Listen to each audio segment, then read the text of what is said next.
Okay, let's get into this. We're looking at, well, a pretty intense couple of years for Google. The whole race to catch up in AI chatbots. Exactly. Sparked, obviously, by ChatGPT bursting onto the scene. Our main source today, it's this article called Google's AI Race. Kind of framed humorously, actually. Right, and we've got some other stats and context pieces, too. Yeah, the goal is really to unpack how Google, the search giant, ended up scrambling, and what that tells us about, well, innovation today. And the source kicks off with this almost sci-fi idea, doesn't it? AI understanding our private thoughts. Yeah, a bit ominous maybe, but it sets the scene for this battle for, well, our attention. Then it pivots to the slightly funny image of Google, this trillion-dollar company feeling the heat from missing the start of the AI chatbot party. It is funny in a way. How did the company that basically built search fall behind here? Well, the irony the article points out is that Google had a capable model, LaMDA. It was apparently pretty good. Right, comparable even. But they were hesitant to release it widely. Seems so. Which, looks odd when you see the market forecasts. We're talking, $7 billion this year, jumping to nearly $21 billion by 2029 for chatbots. Wow. And conversational AI hitting maybe $1.3 billion next year. The whole market was already over $15 billion in 2024. That's huge growth from just a few years ago. It was like $2.5 billion in 2021. Exactly. So, yeah, hesitation seems like a big miss. Maybe they were worried about disrupting their own search cash cow. Could be. And here's the kicker, the real twist. The article says 8 Google researchers were behind the transformer architecture, the very thing ChatGPT runs on. No kidding. So, they invented the wheel and someone else built the Ferrari. Pretty much. And apparently some of those inventors even quit. You can imagine the frustration, right? Absolutely. That says a lot about maybe internal priorities or how innovation gets handled in big companies sometimes. So then ChatGPT takes off. Gets like 1 million users super fast. And that's a direct threat to Google search, their core business. You bet. And the market noticed. Alphabet stock dropped, 39% by the end of 2022? Ouch.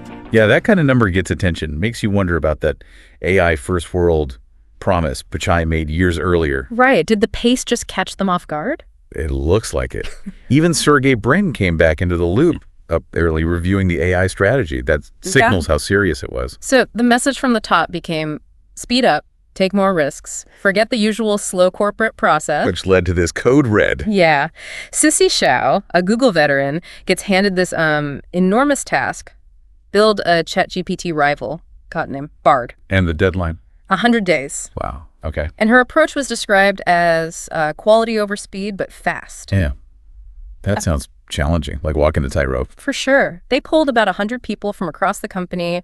Project Bard became the priority. So she needed specific kinds of people for that. Yeah, big picture thinkers, technically skilled, but also, emotionally intelligent, people who could handle the pressure and collaborate. Creating a team Bard culture where everyone just pitched in. Exactly. Wear all the hats, basically. Interesting. So while that sprint was happening, there was also a longer-term strategy shift going on. Right. Led by James Manika, former McKinsey guy. Apparently, even before ChatGPT, he was worried Google was being too cautious with AI. How so? Especially with their 2 big AI labs, DeepMind in London and Google Brain in Mountain View, kind of operating separately, siloed. Ah, okay. Not joining forces effectively. So after ChatGPT hit, Manika, Jeff Dean from Google Brain, and Demis Hassabis from DeepMind, they presented this unified plan to the board. Let's combine forces, basically. Yeah, to build a really powerful model, that became Gemini. Hassabis apparently wanted to call it Titan. Gemini sounds a bit less imposing, maybe? Maybe. The article notes this was a big enough deal that some billionaire investor took a photo of the 3 of them, and since then, it's been all about bold and responsible moves. So unifying the research was seen as key. Makes sense if the siloed approach wasn't working fast enough. But all this frantic activity caused anxiety inside Google. I bet. People worried about becoming the next Yahoo, the article says. Yeah. Xiao called it sprinting a marathon. Oof. But interestingly, look where Alphabet's stock is now.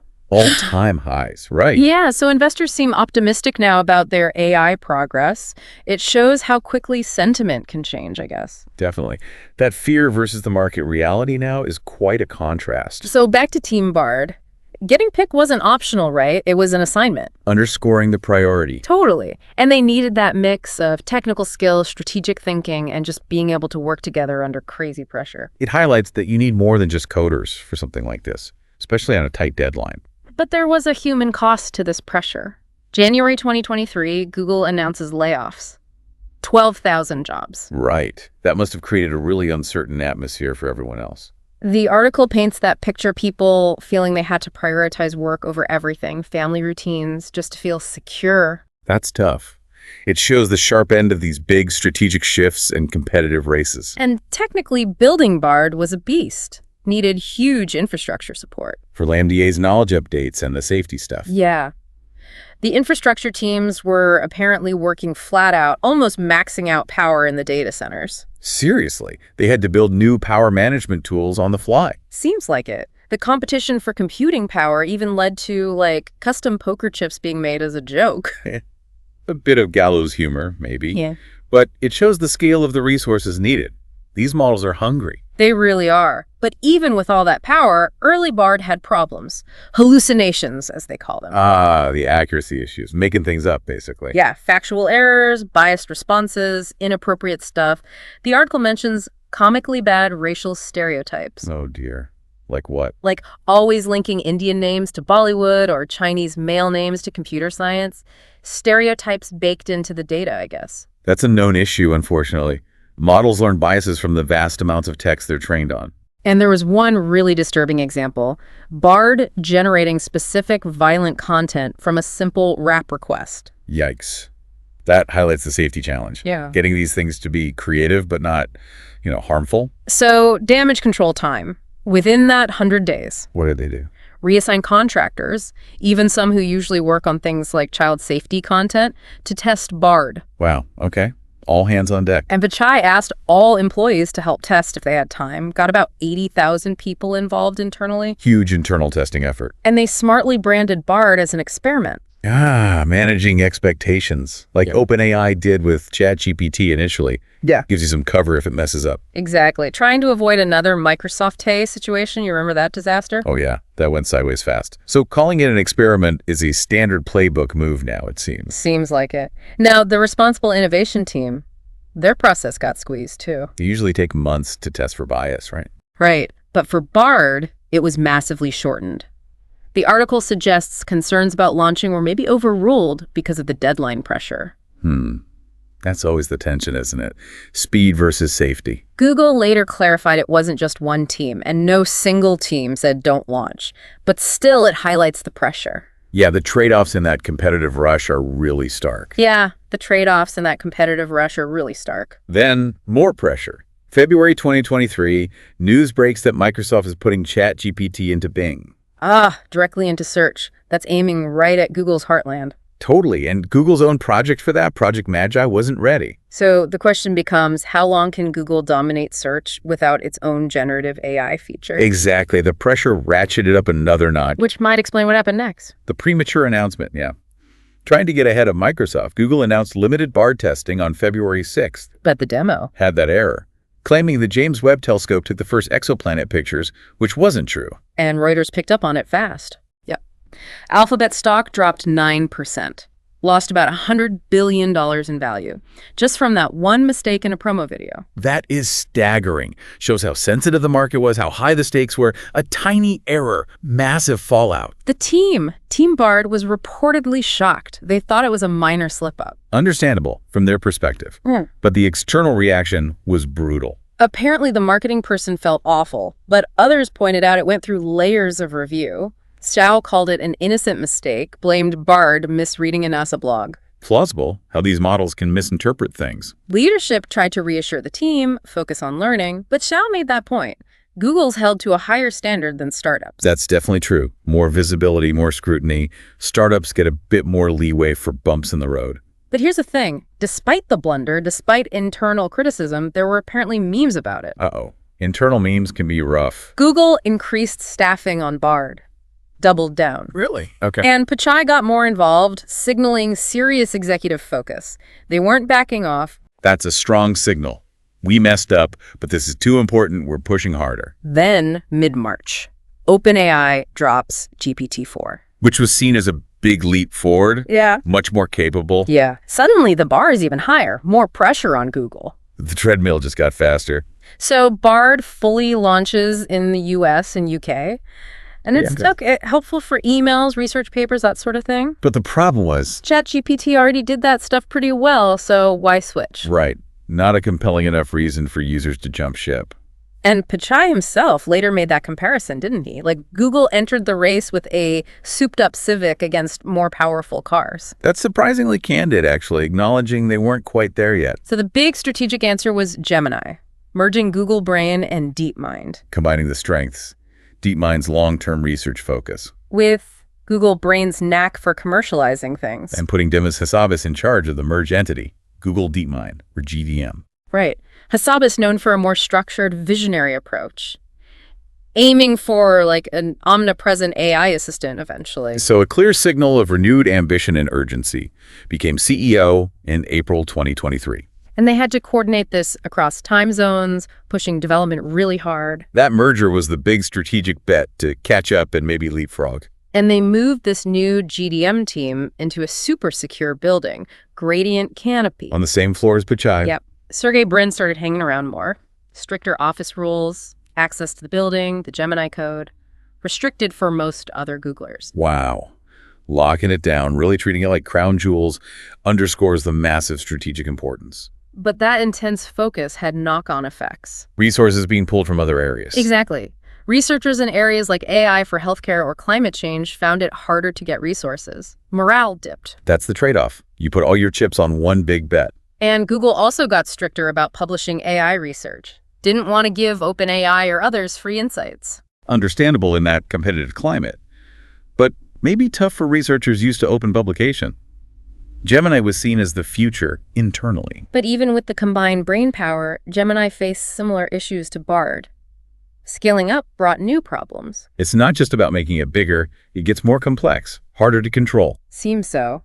They set up a dedicated war room just for bug hunting before launch. And the responsibility team was under the gun again. Yeah, reviewing the model, which still did weird things sometimes. Problematic medical advice, harassment issues, making stuff up about people in images, ungrounded inferences. These core challenges of safety, bias, and reliability are persistent, aren't they? Even for the top teams. They didn't find any showstoppers, apparently, but they had limited time to guess all the ways people might misuse it. The infinite monkey cage problem. Users will always find unexpected ways to interact with it. So Google reportedly kind of wished the whole AI race could just pause for a bit, take a breath. A blink and pause, yeah, you can imagine why. But OpenAI had that first mover advantage. ChatGPT was lodged in the public mind, brought excitement, but also all those anxieties. Jobs, IT rights for training data, bad content. Right. And you had AI pioneers like Geoffrey Hinton warning about potentially catastrophic outcomes. Hassabis himself stressed needing to be careful about ethics. It became much bigger than just a tech race. Real societal questions were bubbling up. And the perspectives on AI's impact are so varied, aren't they? Hinton, Elon Musk talking existential risks. Yep, versus Andrew Ng saying AI is the new electricity, full of potential, but still needing responsible handling. It really captures the duality. Huge potential, but also, significant risks to manage. And Google's scramble. It's not unique in tech history, is it? No, the article draws those parallels. Printing press, PCs, streaming, cars, and especially Kodak. Kodak, the classic example. Invented digital photography but couldn't adapt. Exactly. It mirrors Google having the foundational AI tech but hesitating, letting others run with it initially. History repeating, maybe? It really fits Clayton Christensen's theory, doesn't it? Disruptive innovation. Totally.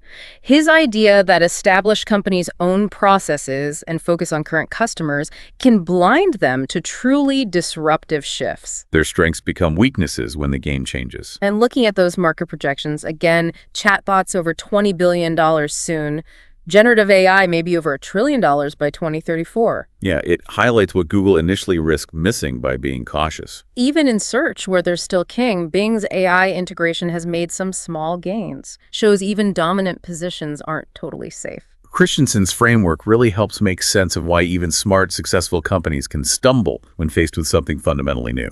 So wrapping this up, after this 2-year sprint, where does Google stand? Can they truly lead again in AI? Is Gemini the game changer they need it to be?